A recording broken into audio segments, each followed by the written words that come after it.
Elle passait dans le coin. En gros, c'est ça. C'est ça. Voilà, J'ai vu de la lumière, je suis rentrée, j'ai dit oh. Elle a dit oh quel beau local. Je vous connais vous non Je m'installe.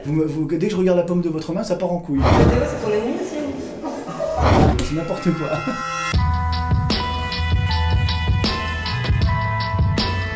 Et donc voilà, on a eu cette idée avec Joss de lui faire vivre un thread d'horreur sous hypnose. Alors déjà, plusieurs petites choses. Je ne pense pas que ça va être super visuel, mais après on va voir. Tout va se passer dans ta tête. Ouais. Ensuite, j'ai un petit message de prévention à faire les amis. Elle est consentante. J'en ai parlé, c'est une expérience. Je ne sais pas sous hypnose. Non, là tu n'es... Je suis consentante. Ils vont te croire, arrête tes conneries. Elle va être sous hypnose dans quelques instants. Mais voilà, elle est consentante pour tenter l'expérience. C'est ni plus ni moins qu'une expérience de maison hantée voilà, psychologique sous hypnose. Par contre, sachez que quand on fait ça en hypnose, on risque ce qu'on appelle des abréactions, c'est-à-dire une mauvaise réaction vis-à-vis de l'hypnose et que la personne parte un peu dans tous les sens. Et j'ai bien calculé quelle histoire j'allais te raconter et comment je vais mettre ton cerveau pour pouvoir pallier à toute éventualité s'il y avait un problème. S'il vous plaît, vous êtes hypnotiseur, vous me regardez, vous débutez, ne tentez pas une expérience comme ça si vous ne maîtrisez pas les abréactions parce que voilà, vous pourrez mettre vos sujets dans des positions un peu délicates. Voilà. J'ai tout calculé à l'avance pour qu'il ne lui arrive rien et s'il y a le moindre problème, on arrêtera tout instantanément et je la remettrai d'aplomb et vous verrez qu'à la fin de la vidéo, elle aura le smile jusque là d'avoir vécu cette expérience. Moi je voulais juste faire une petite aparté parce qu'en fait, quand Pierre m'a proposé ça, il m'a dit alors voilà, je voudrais faire un trait d'horreur et moi je lui ai dit ok, mais quelque chose de paranormal, surtout pas un truc qui peut m'arriver dans la vraie vie parce que étant quelqu'un de très stressé, je sais très bien que je vais mal réagir. Donc du coup, c'est là où il vous dit, dans le sens, on a préparé ça à l'avance, on sait ce qui peut vraiment m'atteindre et ce qui va juste me faire un peu peur sur le moment. Donc en gros, les amis, la plus belle maison hantée sous hypnose, c'est maintenant. Adieu.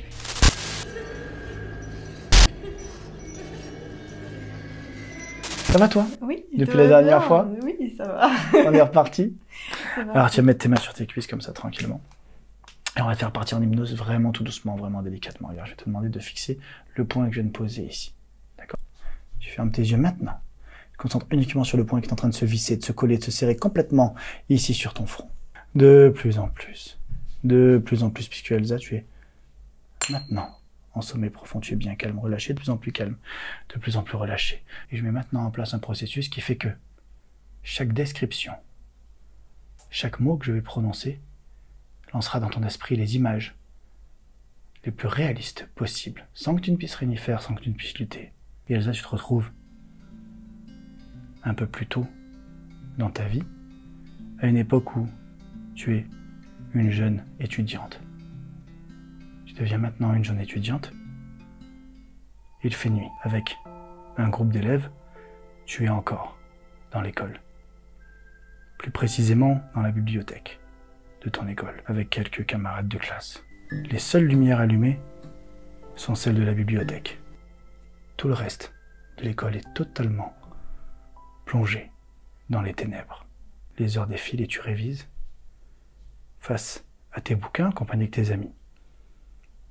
Et à un moment, tu ressens le besoin d'aller aux toilettes. Tu t'accordes donc une petite pause, tu te lèves, tu préviens tes amis que tu en as uniquement pour quelques minutes. Tu sors de la bibliothèque et tu empruntes maintenant un long couloir pour te rendre dans les toilettes des filles. Tu es maintenant dans les toilettes et je viens projeter maintenant l'image mentale de ce qui se passe à l'autre bout de l'école, à l'intérieur de la bibliothèque.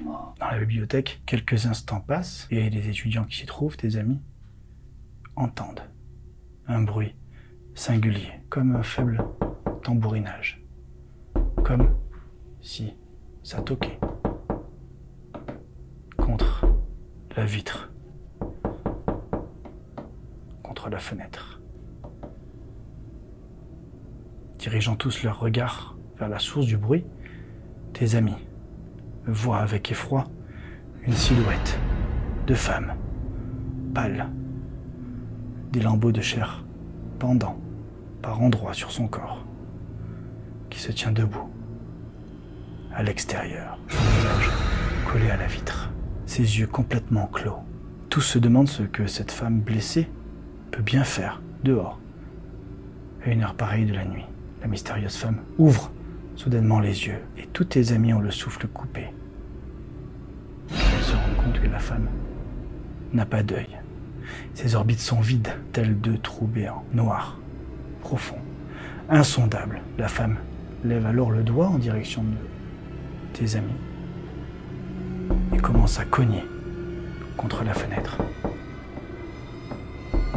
Puis elle cogne avec le poing et les vitres explosent. Maintenant, toutes les lumières s'éteignent. À l'étage en dessous, tu es toujours dans les toilettes. Tu es en train de te laver les mains quand, pour toi aussi, au même moment que pour tes amis, la lumière se coupe. Tu te retrouves brutalement plongé dans l'obscurité. Tout est parfaitement silencieux. Tu termines donc de te laver les mains dans le noir le plus total. Puis tu pousses la porte des toilettes, rentres à nouveau le long couloir pour rejoindre la bibliothèque. Et arrivé à l'intérieur, tu t'arrêtes net. À ce moment-là, tu découvres tous tes amis, sans vie, leur corps se trouvant partout dans la pièce. Certains cadavres se trouvent sur le sol, d'autres reposent sur la table ou sur les étagères. Tu ressens une sensation de frayeur qui parcourt maintenant tout ton corps. Tu cherches à comprendre ce qui a bien pu arriver en si peu de temps. La scène est un véritable massacre. À ce moment précis, tu entends résonner des pas dans le couloir d'où tu venais. Tu te retournes dans un éclair de lucidité, tu te jettes à terre, à côté de tes défunts camarades. Et tu te figes, tu entends alors quelque chose se glisser à l'intérieur de la pièce. Tu t'efforces de garder les yeux fermés, feignant ainsi d'être morte toi aussi. Tu entends maintenant un léger bruissement, avec la sensation que quelque chose se déplace lentement à l'intérieur de la pièce. Malgré la panique qui te saisit les entrailles, tu t'efforces de garder la position la plus immobile possible, tout en veillant à ne pas faire le moindre bruit. Et là, tu entends une voix d'outre-tombe te murmurer. 1, 2, 1, 2, 1, 2. La curiosité prend le dessus sur ta peur et tu entr'ouvres tout doucement les yeux avec précaution, juste assez pour pouvoir jeter un coup d'œil furtif. Et tu aperçois alors au milieu de la pièce une femme, d'une pâleur extrême, dotée d'une aura fantomatique, toute de blanc vêtue. Tu refermes vite les yeux, tu retiens à tout prix ton envie d'hurler. Tu entends clairement le fantôme ramper dans la pièce, allant de corps en corps et murmurant inlassablement entre deux inspirations. 1, 2, 1, 2. Tu continues de fermer les yeux de plus en plus fort. Tu pries de toutes tes forces pour que le fantôme disparaisse au plus vite. 1, 2, 1, 2. Le fantôme se balade toujours de corps en corps, se rapprochant inexorablement de toi. 1, 2, 1, 2. La distance entre toi et le spectre se réduit de plus en plus. Tu es tétanisé, incapable du moindre mouvement. 1, 2, 1, 2. Le fantôme se trouve maintenant derrière toi. Puis le murmure lancinant s'arrête soudainement. Tu es toujours immobile, tes oreilles attentives au moindre bruit que tu pourrais entendre. Mais seul un lourd silence pèse maintenant dans l'atmosphère. La bibliothèque est étrangement calme. Tu laisses s'écouler un petit moment, guettant toujours le moindre bruit, mais plus rien ne se fit entendre. Tu as désormais le sentiment que le spectre a quitté la pièce. Et sur le compte de 3, tes yeux vont s'ouvrir. Tu vas reprendre la pleine position de tes moyens et tu verras le fantôme se jeter pour toi et tu pousseras un cri de frayeur. Je compte 1, 2, 3. Coucou. Alors, comment tu vas? Ça va. Alors, comment t'as vécu tout ça? Je l'ai pas eu qui j'étais sur moi du coup. C'est hyper compliqué dans les phases hypnotiques de faire une apparition, faire apparaître quelque chose. Comment t'as-tu le vécu? Au début ça allait. J'avais un peu de mal à me projeter l'obscurité avec toutes les lumières en fait. Ouais. Et ensuite, c'est au moment où moi j'étais dans la bibliothèque où j'ai commencé quand même à ressentir un peu. Et après, quand t'as dit qu'il était parti, j'ai ressenti vraiment un côté apaisant. Ouais. Ce qui n'est pas normal. Dans ça. Mais là, comme on est en hypnose et que t'es en sécurité, là pour le coup, si je voulais lui faire peur, je vais vous le dire, hein, c'est une erreur de ma part dans l'écriture du truc, enfin c'est pas moi qui l'écris, mais dans la modification du texte, d'avoir dit juste avant d'essayer de te faire peur que t'étais redevenu au calme, voilà, ça t'a apaisé, alors que j'aurais gardé dans le texte tout un suspense, j'aurais peut-être réussi à te faire crier à la fin. Ouais. Mais bon, après voilà, j'ai préféré ne pas la traumatiser et te faire vivre une expérience qui soit enrichissante d'avoir vécu ça sous hypnose plutôt que... Ce que je trouve marrant, c'est que j'étais pas du tout inquiète quand j'ai vu les gens au sol. Ouais. Normal, ok. Je me rappelle que dans ma tête, je vois des morts partout. Ouais, c'est ça. Sixième sens. J'étais allongée et j'avais la tête en face de quelqu'un qui était mort et ça m'a rien fait. En fait, je pense que ça m'a... J'ai choisi le sujet le plus bizarre à mettre sous hypnose pour une expérience comme ça là, les amis. Non, mais je pense que justement, je me disais... ça m'a un peu fait sortir parce que je me disais... c'est bizarre que ça me passe rien, parce qu'il est mort. Tu vois. Mais c'est alors quand on est sous hypnose, j'arrête pas de le dire, hein, mais on est en état de conscience modifié, voilà, et tu peux penser à un truc et en même temps être toujours sous hypnose, mais sans aucun problème. Et c'est vrai que suivant ce que tu penses, ça peut te refaire basculer un peu vers le côté. Mais je pense que s'il y a eu des trucs comme ça me fait vachement repartir, moi.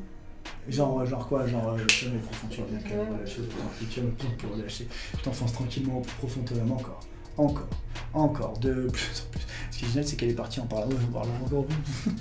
Les amis, n'hésitez pas à aller vous abonner à la chaîne de Ligaya qu'elle vient d'ouvrir. Je vous mets sa chaîne YouTube, je vous mets son Twitch, comme ça vous avez les deux, c'est dans la description, ça fait plaisir. Je compte 1, 2, 3, les yeux s'ouvrent maintenant. Ça va? Excusez-moi, je fais un petit instant promo. J'ai entendu. Donc, non, est-ce que tu as un dernier truc à rajouter? Merci, c'était vraiment cool comme expérience. Je suis un peu la tête dans le cul. Je vais la remettre d'aplomb, les amis, je vais la remettre sous hypnose, je vais donner un petit coup de boost histoire qu'elle passe une bonne soirée. Est-ce que t'as choisi une bonne histoire? Bon, ça t'a plu? Ouais. J'espère que l'histoire vous a plu. N'hésitez pas à me le dire en commentaire si ça vous a plu. Bien sûr, on met le petit pouce bleu si ça vous a plu. Je vous ai parlé déjà des liens de Ligaya, ils sont là, t'as vu? Cool, hein? Ah ouais. Pas mal. On s'abonne, bien entendu, on active la petite cloche, ça c'est important les amis, parce que si vous n'activez pas la cloche, vous ne recevrez pas les notifications, et moi je fais des vidéos pour rien, mais qu'est-ce qui se passe? Et sur ce, on vous dit à très bientôt sur les réseaux sociaux, sur une prochaine vidéo. Ciao, ciao.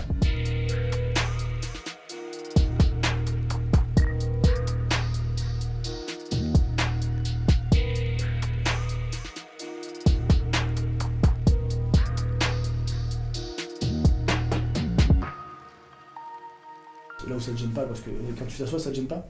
Bah ici non, attends. Ou derrière? Hop là. Si tu l'écrases. Ni vu ni connu. J'ai pas l'impression. J'ai une poche maillot.